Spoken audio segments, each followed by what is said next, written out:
Assalamualaikum warahmatullahi wabarakatuh. Pada rangkaian video kali ini, Soulmate akan membahas materi dimensi 3 yang dibagi menjadi beberapa part seperti yang dapat kalian lihat pada diagram alur berikut.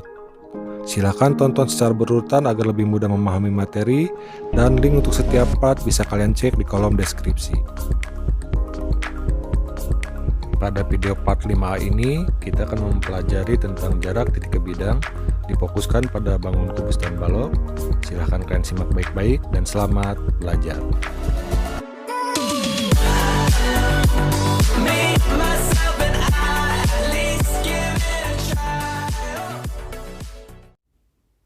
Pertama-tama, kita kuasai terlebih dahulu konsep jarak titik ke bidang. Perhatikan, misal kita punya titik A dan sebuah bidang alfa.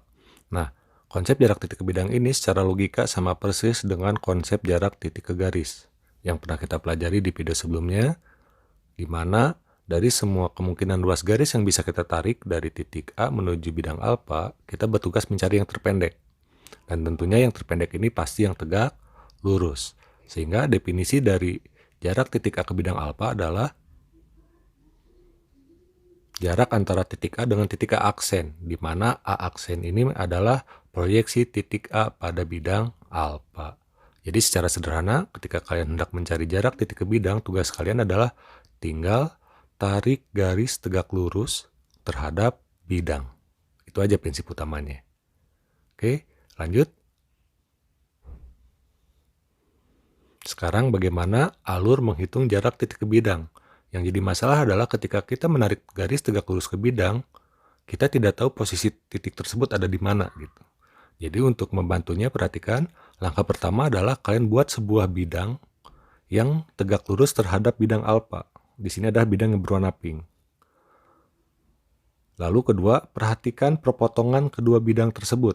Perpotongan antara dua bidang adalah sebuah ruas garis. Dalam gambar ini berarti yang menjadi perpotongan adalah garis G.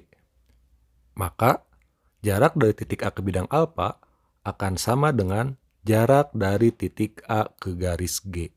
Dengan kata lain, garis G ini menjadi sebuah perwakilan dari bidang alfa. Sehingga pada akhirnya finishingnya kita akan menggunakan konsep jarak dari titik ke garis untuk menyelesaikan soal-soal. Oke, supaya lebih jelas, kita perhatikan beberapa contoh. Pertama, contoh soal 1. Ada kubus ABCDFGH dengan panjang rusuk A. Oke, kita gambar dulu kubusnya. Bagian 1, tentukan jarak titik A, B, C, D ke bidang EFGH. Jadi ini borongannya 4 titik sekaligus. Karena kebetulan jawabannya sama. Oke, misal kita perhatikan dulu titik A ke bidang EFGH. Kita tandai dulu bidang EFGH-nya. Nah, di sini kita belum menggunakan alur sebenarnya. Kenapa? Karena kita tahu di sini lewat fakta-fakta dalam kubus bahwa rusuk tinggi itu tegak lurus dengan bidang atas, dengan bidang EFGH. Jadi, karena tugasnya kita adalah mencari garis yang tegak lurus, ya kita tinggal tarik dari titik A ke titik E, membentuk rusuk.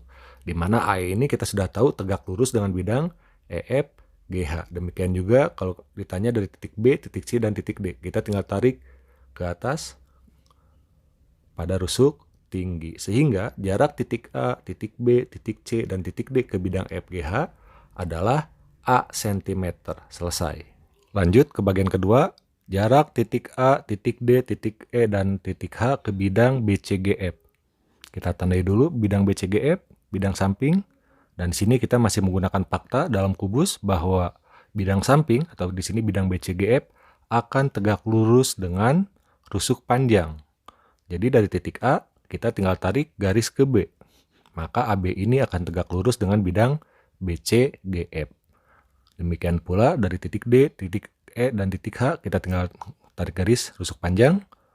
Maka jawabannya adalah untuk bagian kedua ini, jarak dari titik A, titik D, titik E, dan titik H ke bidang BCGF adalah sama, A cm.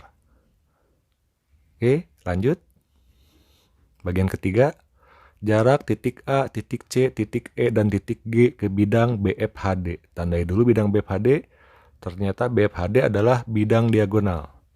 Dan sekarang baru kita akan menggunakan alur. Misal kita fokus dulu ke titik A. Kita akan menghitung jarak dari titik A ke bidang BFHD. Tugas pertama adalah kita harus mencari sebuah bidang yang melalui A dan tegak lurus dengan bidang BFHD. Perhatikan BFHD, dia berdiri secara vertikal, tegak vertikal ke atas. Berarti kalau ada bidang yang tegak lurus dengan bidang BFHD ini, haruslah dia posisinya horizontal. Dalam hal ini berarti bidang apa? Pastilah bidang ABCD, karena ABCD dia horizontal di bawah. Jadi ABCD dengan BFHD saling tegak lurus dan mereka berpotongan. Di mana? Di garis BD. Akibatnya, kalau tadi soalnya adalah jarak dari titik A ke BFHD, maka sekarang berubah dari titik A ke garis BD, di mana BD adalah perwakilan bidang BFHD. Paham ya? Dan di sini kalau kita perhatikan, garis BD adalah sebuah diagonal bidang pada permukaan kubus yang berbentuk persegi. Dan kita tahu, dalam persegi, diagonal bidang dengan diagonal bidang akan saling berpotongan tegak lurus. Berarti, dari titik A, supaya tegak lurus dengan garis BD, tinggal tarik diagonal bidang, yaitu ke titik C, kita tarik. Sebutlah memotong BD di O. Maka, AO dan BD akan saling tegak lurus. Sehingga, jarak dari titik A ke bidang BFHD adalah ruas garis AO, setengah diagonal bidang. Demikian pula dari titik C, berarti jarak dari titik C ke bidang BFHD adalah ruas garis OC, setengah diagonal bidang juga. Dengan logika yang sama, ketika kita mau mencari jarak dari titik E dan jarak dari titik G ke bidang BFHD, tinggal hubungkan titik E ke titik G, diagonal EG. Misal memotongnya di P, maka jarak dari titik E ke bidang BFHD adalah ruas garis EP. Sementara jarak dari titik G ke bidang BFHD adalah ruas garis GP. Semuanya adalah setengah diagonal bidang atau setengah A akar 2. Selesai. Oke, itu untuk bagian ketiga. Lanjut, bagian keempat. Jarak titik Q ke bidang BFHD, di mana Q di tengah EF. Kita tempatkan dulu titik Q. Ternyata titik Q juga terletak di bidang EFGH. Dan kita tahu EFGH dengan BFHD adalah dua bidang yang saling tegak lurus dan berpotongan di garis FH. Sehingga jarak dari titik Q ke bidang BFHD akan sama dengan jarak dari titik Q ke garis FH. Untuk menghitungnya bagaimana? Perhatikan, kita manfaatkan garis EP. Kita tahu tadi EP dengan FH tegak lurus. Maka kalau kita tarik garis sejajar EP dari Q, sebut saja kiki aksen, maka kiki aksen juga akan tegak lurus dengan FH. Oke, jadi jarak dari titik Q ke bidang BFHD adalah panjang ruas garis kiki aksen. Tinggal kita hitung. Perhatikan segitiga EPF. Oke, di sini ternyata terdapat sebuah kesebangunan karena kiki aksen sejajar EP, maka segitiga EPF akan sebangun dengan segitiga kiki aksen F. Karena Q di tengah-tengah EF, maka akibatnya apa? Pastilah panjang kiki aksen adalah setengah dari EP. Oke, tadi panjang EP adalah setengah diagonal bidang atau setengah A akar 2. Sehingga kiki aksen sama dengan setengah kali setengah A akar 2 sama dengan seperempat A akar 2. Jadi kesimpulannya, jarak titik Q ke bidang BFHD adalah seperempat A akar 2 cm. Selesai. Oke, mudah-mudahan paham. Kita lanjut ke contoh soal 2.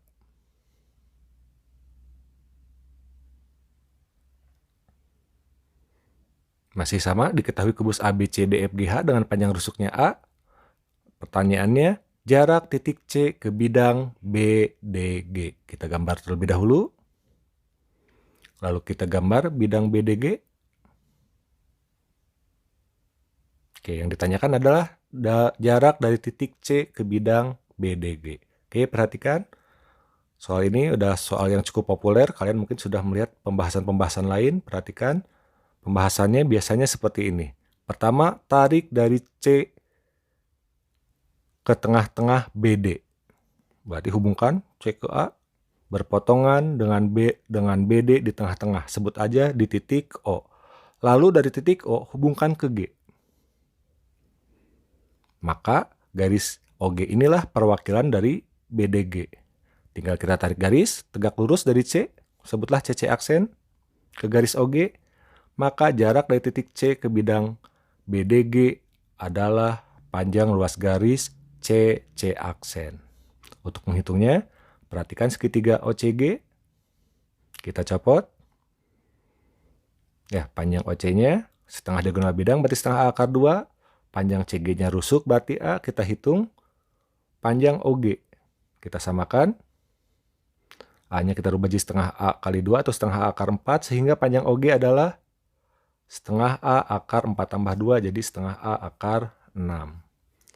Kita tarik CC aksennya. Maka untuk menghitung panjang CC aksen ini, kita gunakan rumus yang alas tinggi ya. Oke. Berarti A1T1-nya adalah setengah A akar 2 dan A, sepasang alas tinggi yang sudah diketahui. Berarti CC aksen sama dengan setengah A akar 2 dikali A dibagi setengah A akar 6. Kita coret setengah A dan setengah A-nya, bisa dicoret.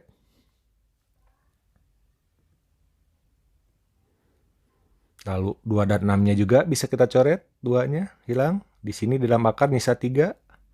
Sehingga tinggi atau CC aksen sama dengan A per akar 3.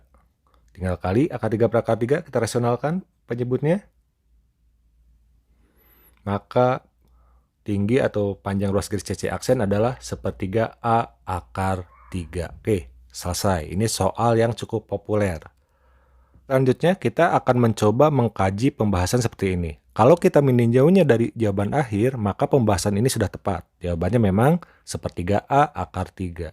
Tapi kalau kita bicaranya dari sudut prosedur, hati-hati. Pada pembahasan ini ada prosedur yang membuat ada kemungkinan kalian bisa salah menarik kesimpulan. Maksudnya apa? Perhatikan ini. Tadi ketika kita memperoleh garis OG sebagai perwakilan bidang BDG, alurnya kurang lebih seperti ini. Tarik dari titik C ke tengah-tengah BD, sebut saja di titik O. Lalu dari titik O, tarik ke titik G, langsung dapat OG. Nah, di sini hati-hati. Ada cacat prosedur. Yang harus kan garis bawahi, bukan C tarik ke tengah-tengah BD. Walaupun betul, memang nanti ditariknya ke tengah-tengah. Tapi yang kalian garis bawahi, bukan ke tengah-tengahnya. Yang harus kan garis bawahi adalah tarik dari titik C tegak lurus ke BD. Jadi tegak lurusnya, bukan tengah-tengahnya. Kebetulan saja posisinya di tengah-tengah. Jadi tarik garis CO tegak lurus dengan DB. Lalu kedua, sama, tarik dari G ke DB tegak lurus juga. Dan kebetulan di sini ketemu di titik yang sama, yaitu di titik O. Nah, maka GO bisa jadi perwakilan. Jadi sekali lagi, fokusnya bukan ke tengah-tengah, tapi ke tegak lurusnya. Fokus ke sini. Kenapa? Di sini ada lanjutannya. Ingat, tugas kita ketika mencari jarak dari titik ke bidang adalah mencari garis yang tegak lurus bidang. Pada pembahasan tadi, kalian sebenarnya hanya memperoleh fakta bahwa CC aksen hanya tegak lurus dengan garis OG, belum dengan bidang BDG. Nah, kalau kalian memanfaatkan yang ketegak lurusan ini, perhatikan. Ingat, kita punya sebuah teorema bahwa garis disebut tegak lurus pada suatu bidang jika garis tegak lurus pada dua garis yang berpotongan pada bidang tersebut. Kan perhatikan DB. DB tegak lurus dengan OC. DB juga tegak lurus dengan OG. Perhatikan OC dan OG.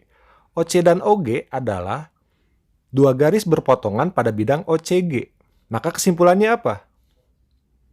Maka kesimpulannya DB akan tegak lurus dengan bidang OCG atau COG. Lalu baru kita tarik garis dari titik C ke C aksen. Tegak lurus. Maka CC aksen akan tegak lurus dengan OG. Baru dengan OG. Belum dengan bidang BDG. Bagaimana supaya kita mendapatkan jaminan bahwa CC aksen tegak lurus dengan bidang BDG? Nah, perhatikan ini.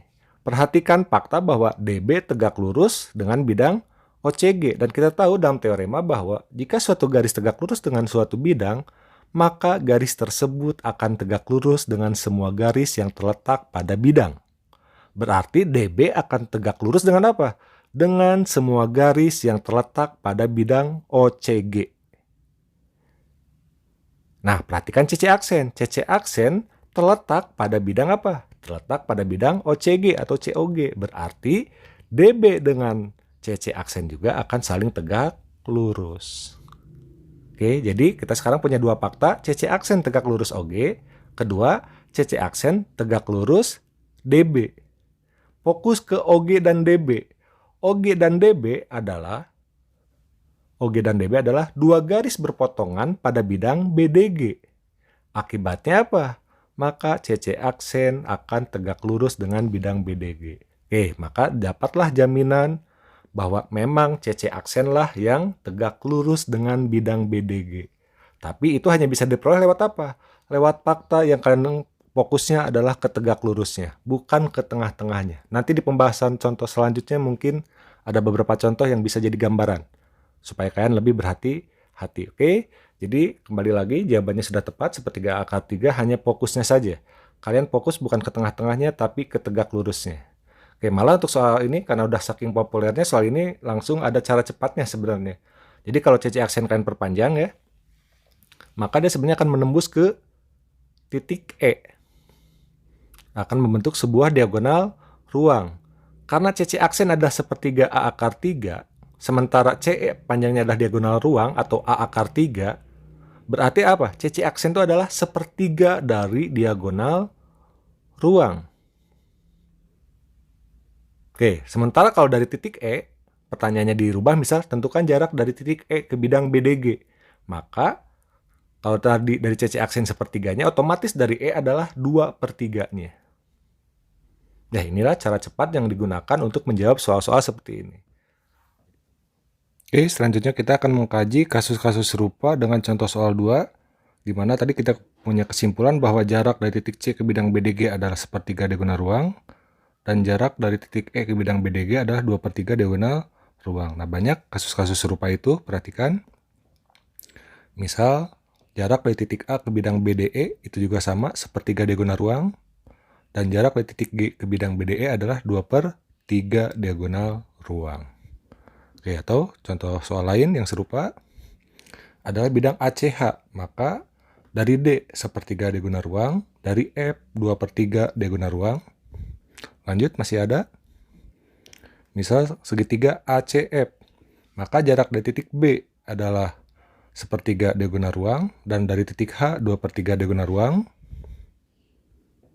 Lalu bidang CFH, maka dari G sepertiga diagonal ruang, dari A 2/3 diagonal ruang. Terus bidang AFH, maka diagonal ruang yang dipakai adalah diagonal EC. Sehingga dari E sepertiga diagonal ruang, dan dari C 2/3 diagonal ruang. Kalau ini segitiga BGE, berarti diagonal ruang yang dipakai adalah ya diagonal ruang DF, di mana dari F adalah sepertiga diagonal ruang, dan dari D 2/3 diagonal ruang, dan terakhir perhatikan bidang EGD, GDE. Nah, ini berarti diagonal ruang yang dipakai adalah diagonal ruang BH, di mana dari H sepertiga diagonal ruang, dan dari B 2/3 diagonal ruang. Itulah contoh kasus-kasus serupa contoh soal 2 yang bisa kalian jawab dengan cepat. Oke, lanjut kita masuk ke contoh soal selanjutnya. Contoh soal 3. Diketahui kubus ABCDEFGH dengan panjang rusuknya 6. Jarak titik A ke bidang BDG. Kita gambar dulu kubusnya.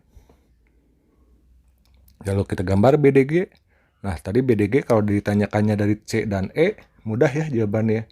Sekarang ditanyakanlah dari titik A. Maka alur menjawabnya perhatikan, sama ya. Pertama, dari titik A, kita tarik garis tegak lurus terhadap garis BD. Misal memotong di O. Lalu kedua, tarik dari G, sama tegak lurus juga terhadap garis DB. Dan kebetulan sama berpotongan di titik O, maka garis OG ini jadi perwakilan. Oke, kita bentuk segitiganya, AOG. Maka sekarang pertanyaannya berubah, jarak dari titik A ke garis OG. Oke, kita hitung dulu ukuran segitiga AOG, sisi-sisinya. Untuk AG udah jelas ya, diagonal ruang berarti 6/3. Untuk AO adalah setengah diagonal bidang, berarti 3/2. Kita tinggal menghitung panjang OG. Oke, kita hitung panjang OG. Perhatikan segitiga OCG, di mana OC-nya adalah 3/2. Lalu CG-nya adalah rusuk, berarti 6. Kita rubah jadi 3/2 atau 3/4. OC-nya 3/2, CG-nya 3/4. Berarti OG adalah 3/4 tambah 2, jadi 3/6.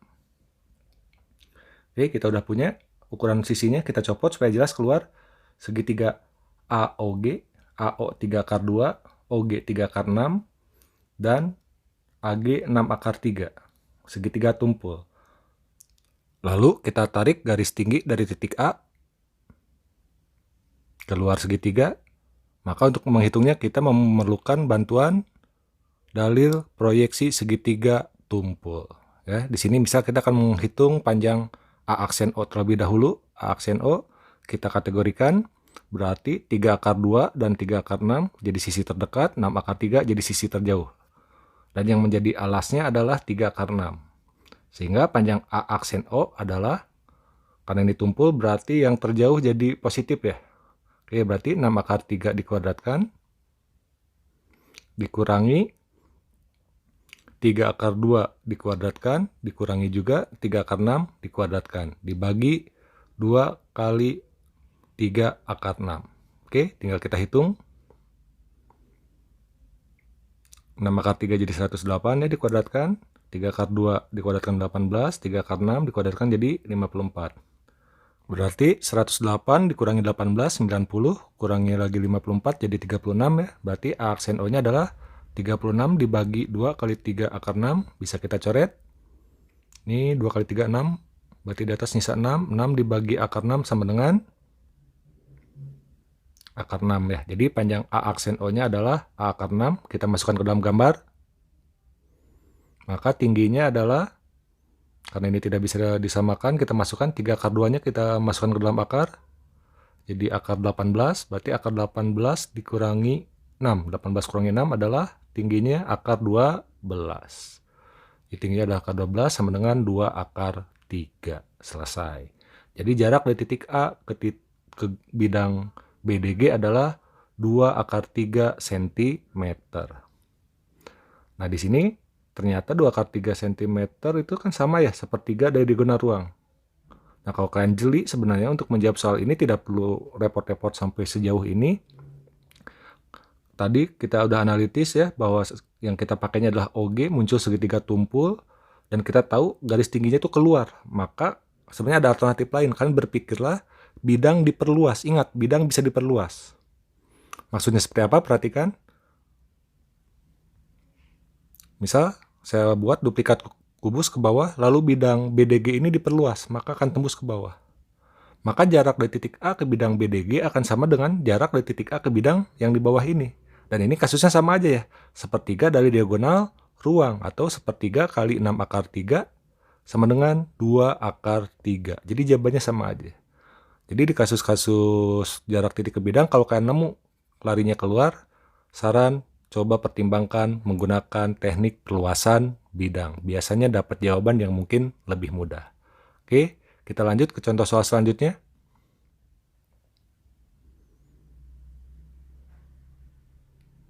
Ke contoh soal 4, diketahui kubus ABCDFGH panjang lurusnya 6, P di tengah GH, maka jarak titik C ke bidang BDP. Perhatikan, kita gambar kubusnya terlebih dahulu. Lalu kita tempatkan titik P di tengah GH, dan kita buat bidang BDP. Sepintas, soal ini akan mirip dengan contoh soal sebelumnya. Dan saya juga tadi sempat mengingatkan, hati-hati jangan melakukan cacat prosedur. Maksudnya apa? Perhatikan, misal kalian menempuh jalur tarik dari C ke tengah BD. Ketemu di titik O, lalu dari titik O hubungkan ke titik P. Kalau kalian untuk menjawab soal ini melakukan langkah ini, maka sudah dipastikan jawaban kalian salah. Kenapa? Betul, C ke O di tengah-tengah BD dia tegak lurus. Tapi dari O ke P tidak tegak lurus dengan BD. Kenapa? Karena segitiga BDP bukan segitiga sama kaki atau sama sisi. Paham ya? Jadi kalau kita tarik garis tinggi dari titik P ke garis BD, itu tidak akan bertemu di titik O. Kalau tadi di kasus BDG, sama ketemunya di titik O, karena BDG segitiga sama sisi. Sementara sekarang, BDP segitiga sembarang. Jadi, alur ini udah pasti salah. Lalu apa yang harus kita lakukan? Kita ulangi. Langkah pertama tetap, tarik dari C, tegak lurus ke BD. Berarti sama, masih sama, ke tengah-tengah. Kita tandai tegak lurus. Lalu, kita pengennya narik dari O ke P. Mudah-mudahan harapannya tegak lurus. Ternyata tadi udah kita simpulkan tidak tegak lurus. Maka yang harus kalian lakukan adalah lakukan perluasan bidang. Bahwa bidang ini perlu diperluas karena garis tinggi yang muncul dari titik P tidak ketemu di titik O. Kalian harus memperluas bidangnya. Bagaimana caranya? Perhatikan, dari DP tarik garis perpanjang. Kita akan memperluas bidang ke atas. Lalu CG juga perpanjang. Maka dua garis ini akan bertemu di satu titik, akan berpotongan. Sebutlah di titik Q. Terakhir, dari titik Q tarik ke titik B. Nah, maka kita punya segitiga BDQ. Kita perluas bidang BDP, maka BDQ adalah perluasan bidang BDP. Jadi jarak titik C ke bidang BDP akan sama dengan jarak titik C ke bidang BDQ. Dan di sini jelas BDQ adalah sama kaki, sehingga dari titik O, kalau kita tarik garis tinggi ke Q, maka ini udah pasti tegak lurus. Sehingga garis OQ inilah perwakilan dari bidang BDQ. Selanjutnya, kita fokus ke segitiga COQ. Oke. Supaya lebih jelas kita copot. Panjang CO sudah jelas adalah setengah diagonal bidang, berarti 3 akar 2. Dan panjang CQ karena diperpanjang 2 kali ke atas berarti dari 6 menjadi 12. Kita tinggal mencari panjang OQ. Oke, kita samakan ke angka 3, 12 berarti 3 kali 4 ya, atau 3 akar 16. Sehingga panjang OQ adalah 3 akar 18. Atau akar 18 itu 9 kali 2 atau 3 akar 2. 3 kali 3 akar 2 adalah 9 akar 2. Lalu kita tarik garis tinggi dari titik C. Maka inilah jarak yang kita cari. Oke, kita hitung pakai rumus alas tinggi. Berarti alas A1T1 adalah 3 akar 2 dengan 12. Sehingga tinggi sama dengan 3 akar 2 kali 12 dibagi 9 akar 2. Akar 2-nya bisa kita coret. Lalu 3 kali 12 adalah 36 dibagi 9, maka jarak yang dimaksud adalah 4. Sehingga kesimpulannya, jarak titik C ke bidang BDP adalah 4 cm. Oke, mudah-mudahan kalian paham. Jadi kuncinya harus tegak lurus, itu aja. Lanjut ke contoh soal selanjutnya, terakhir di balok. Diketahui balok ABCDFGH dengan panjang rusuk AB 12, BC 4, dan CG 6. Hitunglah jarak pertama A ke bidang BFHD. Oke, kita gambar baloknya. Lalu kita gambar bidang BFHD. Dan di sini kita cari perwakilan garis BFHD. Dan kita tahu bahwa BFHD ini berdiri vertikal, sama seperti contoh yang di awal. Berarti bidang yang tegak lurus dengan bidang BFHD adalah bidang ABCD. Dan mereka berpotongan di garis BD. Sehingga jarak dari titik A ke bidang BFHD akan sama dengan jarak titik A ke garis BD.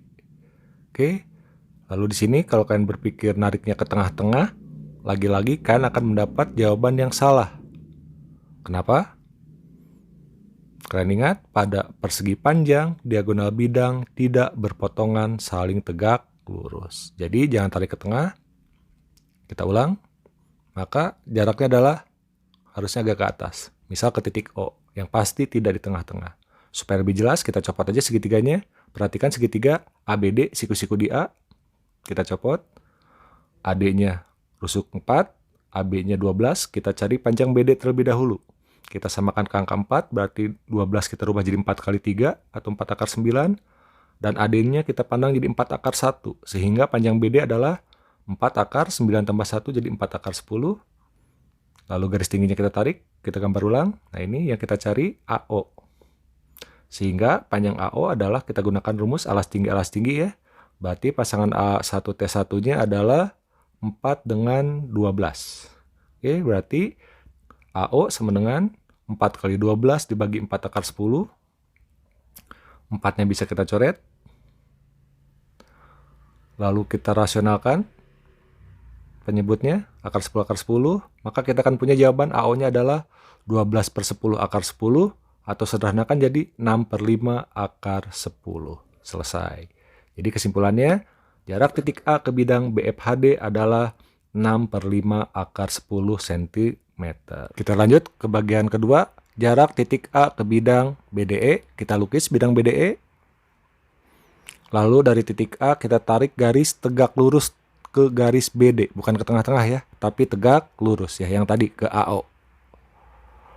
Dan kalau kalian perhatikan, segitiga ABD dengan segitiga BDE itu kayak apa ya posisinya? Kayak lagi mangap saling, kalau ditekan dari E itu akan berimpit.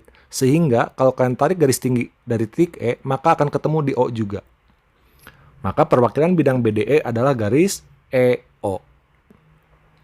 Oke, kita tinggal tarik garis merah ini, jarak yang kita cari. Kita fokus ke segitiga EAO, siku-siku di A. Kita copot supaya lebih jelas. EA-nya rusuk, tinggi 6. AO-nya sudah kita hitung tadi, ini. Ya, AO. 6/5 akar 10. Kita tinggal hitung panjang OE. Oke, kita samakan, perhatikan. Ini udah ada sama-sama 6, kita butuh 6/5. Berarti 6-nya kita rubah jadi 6/5 kali 5. Dan 5-nya kita masukkan ke dalam akar, sehingga menjadi 6/5 akar 25. Sehingga panjang EO adalah 6/5 akar 10 tambah 25 jadi 6/5 akar 35. Oke, kita tinggal hitung pakai alas tinggi. Di mana A1T1-nya adalah 6/5 akar 10 dengan 6.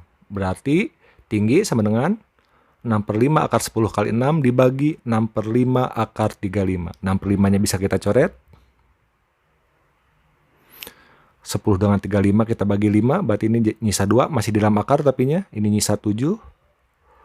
Lalu kalian rasionalkan ya, berarti kita akan punya 6 akar 2 per akar 7. Lalu rasionalkan, kali akar 7 per akar 7, maka akan dapat jawaban tingginya adalah 6/7 akar 14. Sehingga kesimpulannya, jarak titik A ke bidang BDE adalah 6/7 akar 14 cm. Oke, selesai. Selanjutnya, ada soal latihan buat kalian. Bisa kalian coba 2 buah soal. Silakan kalian kerjakan. Nanti insya Allah kita buat video pembahasannya. Berarti untuk video kali ini saya cukupkan sampai di sini. Semoga bermanfaat. Terima kasih dan tetap semangat belajar matematika.